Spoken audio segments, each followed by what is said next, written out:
Hi, welcome to Module 10, Humanitarian Accountability and Ethics.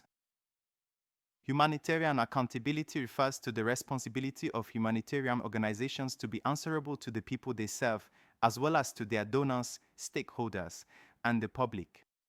Accountability and ethical behavior are central to maintaining the trust of affected populations and ensuring that aid is provided in a transparent, equitable, and effective manner. This module explores the principles of humanitarian accountability, ethical considerations in humanitarian work, and the practices that help organizations uphold these standards. Understanding humanitarian accountability.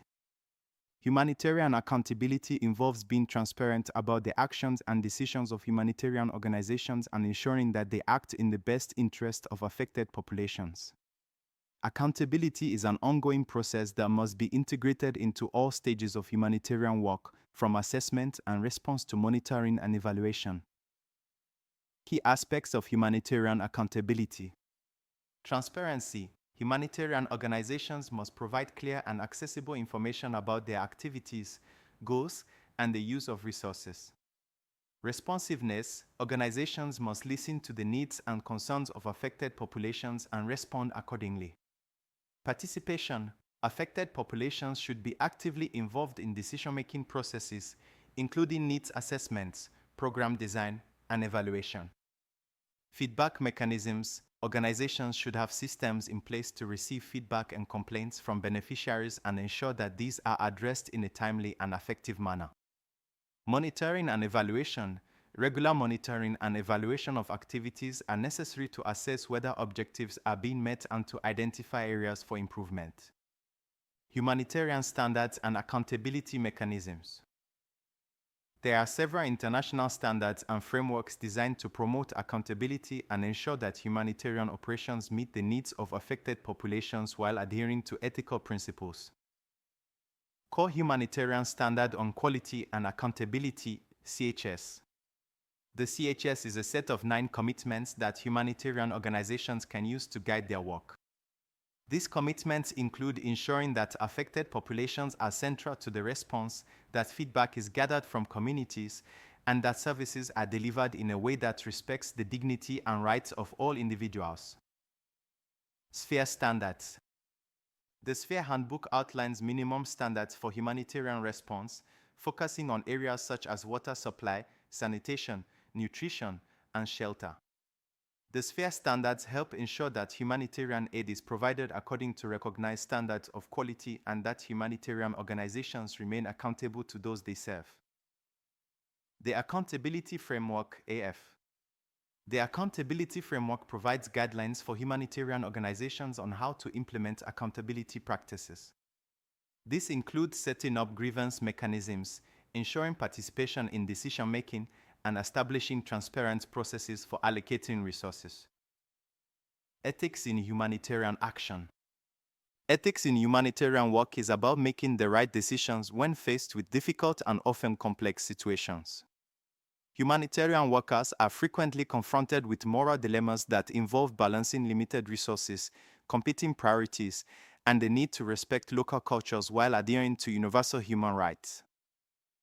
Ethical principles in humanitarian action. Do no harm. Humanitarian organizations must ensure that their interventions do not inadvertently cause harm to affected communities, whether by worsening existing vulnerabilities or exacerbating social tensions. Impartiality. Assistance must be provided solely based on need, with no discrimination based on nationality, race, religion, gender, or any other status. Neutrality. Humanitarian workers must refrain from taking sides in conflicts or political debates, focusing solely on providing aid to those in need. Independence. Humanitarian efforts must be autonomous from political, military, or other agendas. Aid must be given based on humanitarian need, not influenced by other interests. Gender and inclusion in humanitarian work. A key ethical consideration in humanitarian action is the need to address the diverse needs of all groups within affected populations.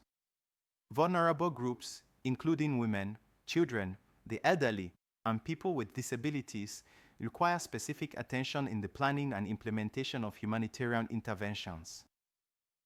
Gender sensitivity and inclusion. Humanitarian organizations must ensure that aid is distributed equitably, taking into account the specific needs and priorities of both women and men. Special attention must be given to the prevention of gender-based violence, GBV, and appropriate support must be provided to survivors.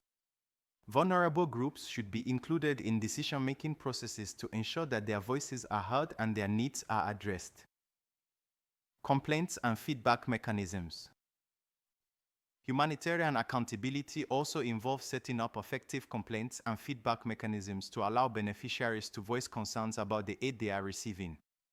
These mechanisms should be accessible, confidential, and responsive, providing a way for people to express dissatisfaction or report issues with the aid process.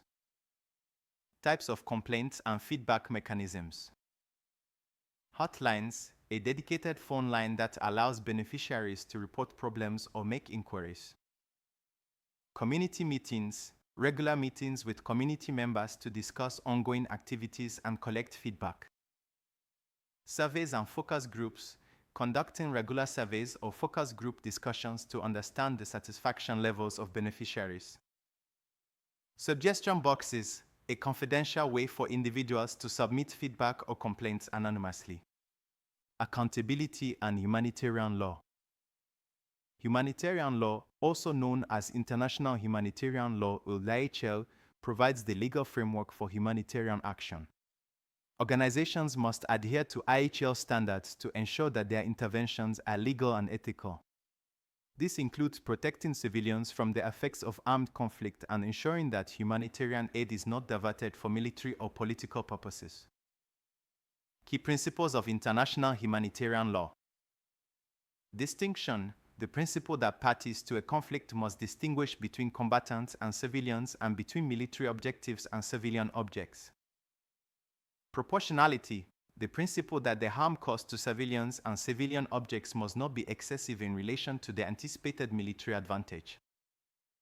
Humanitarian assistance, parties to a conflict must allow and facilitate the delivery of humanitarian assistance to those in need without discrimination. So that will be it for this module. Take the quiz to proceed to the next module. See you on the next module.